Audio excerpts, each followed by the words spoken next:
Eftir þessa fermingu þá fóru allir að drekka. Það voru allir að drekka, þú veist. Ég vildi ekki drekka blóðið úr þessum manni og ég vildi ekki heldur drekka áfengi. Þannig að í staðinn þá fekk ég mér bara svona túrtappa, dýðunum í vodka og setti brassinn á mér. Glætan ég fara að drekka eitthvað. Það var svona skemmtilegt, maður svona fekk og ringlaður. Það var líka fínt þegar maður, þú veist, að svo allir mínir jafnaldrar, þeir kom alltaf heim til sín. Mamma þeirra eitthvað, þeir kom fullir heim. Varstu að drekka? Nei. Anda fara á mig. Jú, þú varst að drekka. En ég kom heim með spottan hérna í rassinum.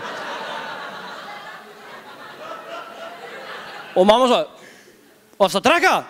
Nei. Anda fara á mig. Ég sagði, ok, gjörðu svo. Ekki dvesen. Takk fyrir. Já. En mamma er náttúrulega ekkert vitlaus kona. Eftir smá tíma fattaði hún hvað var í gangi.